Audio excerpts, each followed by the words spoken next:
Good morning बच्चों। बच्चों, उस दिन हमने आपको बताया था पदार्थों के पृथक्करण की विधियां बताई थी, है ना। जो दूसरे तरीके से है बच्चों, इसमें क्या होता है, अघुलनशील ठोस पदार्थों को द्रव से पृथक करना। यानी अगर हमारा द्रव है उसमें क्या है बच्चों, कोई ठोस चीज है, ठोस पदार्थ है, लेकिन वो घुलनशील नहीं है, तो इन विधियों से हम उसको अलग कर सकते हैं द्रव से। तो बच्चों, जो पहली विधि है उसको हम लोग ऐसे समझ सकते हैं कि बच्चों ये क्या है, पानी है, और ये क्या है, बालू को हम पानी में मिक्स करेंगे। देखिए, ठीक है, आप देखिए, हम इसको पूरा मिक्स कर लेंगे अच्छे से। मिक्स हो गए अच्छे से। अब थोड़ी देर हम रुक जाएंगे। रुक गए। अब देखिए, हमारा पानी थोड़ी देर बाद शांत हो जाएगा।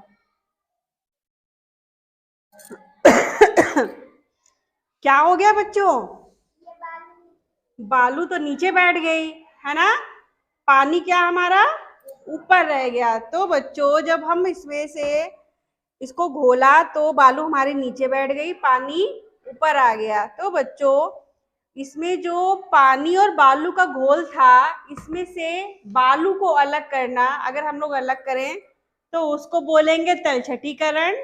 और अगर बच्चों इस पानी को हम बालू से अलग कर ले, ठीक है, देखिए पानी हमारा प्राप्त हो गया, बालू नीचे बैठ गई, तो इसको बोलेंगे बच्चों निथारना। ठीक है बच्चों, इस विधि से क्या होता है बच्चों, बालू तो ठोस थी, वो क्या हुई, तली में नीचे बैठ गई, और हमारा पानी हल्का था वो ऊपर आ गया। ठीक है बच्चों, तो इस विधि से क्या होता है, भारी कणों को द्रव से अलग कर लेते हैं।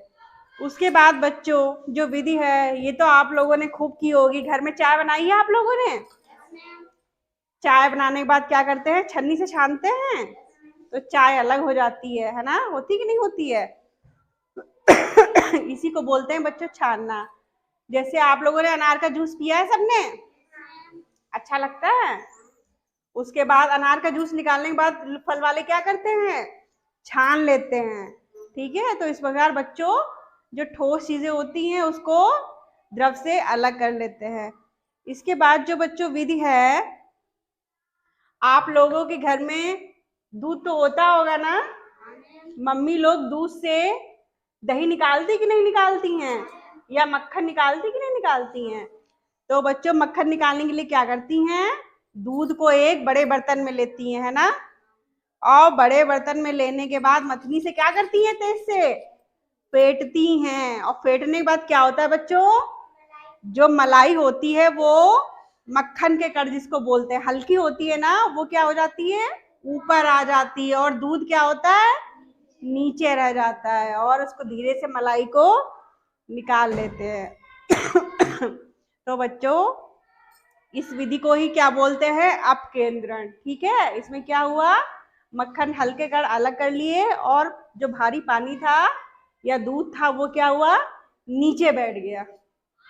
इसके बाद बच्चों जो विधि है उसको, उस विधियों से क्या होता है बच्चों, घुलनशील ठोस पदार्थों को द्रव से पृथक, यानी जो पहले थी वो तो घुली नहीं थी, अब की में क्या होंगी, घुली होंगी द्रव में, उनको कैसे अलग करेंगे। ठीक है, तो बच्चों जो पहली विधि है वाष्पन विधि। बच्चों, उस दिन हमने आपको क्या बनाया था, नमक का घोल बनाया था ना, पानी में मिला के। तो बच्चों, हम लोग नमक का घोल बनाएंगे। उसके बाद बच्चों क्या करते हैं, उसको हम लोग गरम करें तो क्या होगा बच्चों, जो पानी है धीरे धीरे क्या होगा, वाष्प बन के उड़ जाएगा। उड़ जाएगा कि नहीं उड़ जाएगा।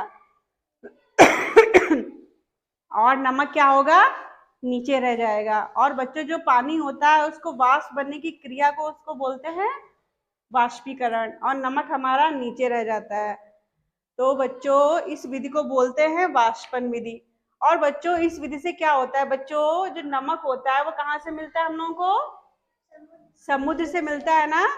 तो समुद्र से नमक जो होता है इसी विधि से बच्चों हम लोग बनाते हैं। ठीक है, उसके बाद बच्चों आसवन विधि। ये बच्चों आप लोगों ने ठंड में भगोने में पानी गर्म किया नहाने के लिए, और जब भगोने में पानी गर्म करते हो तो सोचते हो जल्दी गर्म हो जाए, तो उसके लिए उस पर क्या करते हो, प्लेट ढक देते हैं ना। लेकिन जब बच्चों आप लोगों का पानी गर्म होता है, धीरे धीरे उबलने लगता है, तो प्लेट पे धीरे धीरे क्या होती है, भाप बन के प्लेट पे बूंदे ऐसी होती है ना, वो आसपास क्या होती है, टपकने लगती है अगर प्लेट बड़ी हो। तो बच्चों जब वो बूंद टपकेंगी साइड में, अगर उसको किसी बर्तन में इकट्ठा कर लिया जाए धीरे धीरे, तो बच्चों ये जो भाप बनकर पानी ऊपर उड़ा उसको बोलते हैं वाष्पीकरण। लेकिन जो बच्चों वो बूंदे इकट्ठा हुई है दूसरे बर्तन में, वो होती है शुद्ध, उसको बोलते हैं संघनन। तो बच्चों इस जो विधि से जो शुद्ध रूप प्राप्त होता है पानी का, उसको बोलते हैं बच्चों आसवन विधि। इस विधि से जो बोलता है बच्चों शुद्ध पानी प्राप्त होता है, और ये जो विधि कहलाती है वो कौन सी कहलाती है, आसवन विधि। इसके बाद बच्चों शादियों में आप लोगों के यहाँ बच्चों रसगुल्ले तो बने ही होंगे, बनते हैं कि नहीं बनते हैं। और रसगुल्ले के लिए क्या जरूरत बनती होती है, चाशनी। चाशनी बनाई जाती है ना रसगुल्ले के लिए, मीठी मीठी। रसगुल्ले तो खत्म हो जाते हैं, रह जाती है चाशनी। जब चाशनी रखी रहती है तो क्या होती है, जम जाती है ना, कड़ी जैसे नहीं शक्कर होती है, ऐसा लगता है बुरादा, ऐसा इतने बड़े बड़े ईंटा ऐसे कंकड़ ऐसे जम जाते हैं ना, उसको हम रखे हलवाई कहते हैं क्या करना है, इसकी चाय बना लेना। होता है कि नहीं होता है।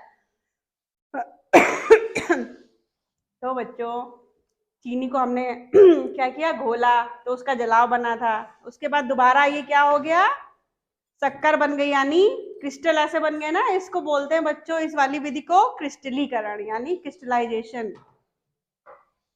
इसके बाद बच्चों जैसे अगर ये हमारा क्या है, कुछ भी जैसे किसी चीज का मिक्सचर है, यानी लकड़ी का समझिए बुरादा ही हो यहाँ पे, तो अगर इसमें से हमें लोहे की चीजें अगर इसमें कुछ पड़ी हैं, कीले वगैरह, अगर हम लोग इसको क्या करें, अलग करना चाहें, तो देखिए क्या होता है। क्या हुआ बच्चों, सारी जो लोहे की कीले थी या लोहे के कण थे क्या हो गए, अलग हो गए, है ना। तो बोलते हैं इसको बच्चों, इस विधि को क्या बोलते हैं, चुंबकीय पृथक्करण विधि। इस विधि से बच्चों क्या होता है, जो बड़ी बड़ी फैक्ट्रियां होती हैं, अगर किसी चीज का मिश्रण है और उसमें अगर लोहे के कण हो मिले हुए हों बहुत सारे, अगर उनको अलग करना है तो यही वाली विधि अपनाई जाती है। चुंबक ली जाती है बड़ी सी, और क्या होता है जितने भी लोहे के कण होते हैं उसमें चिपक जाते हैं और वो पृथक हो जाते हैं। तो आई बच्चों समझ में।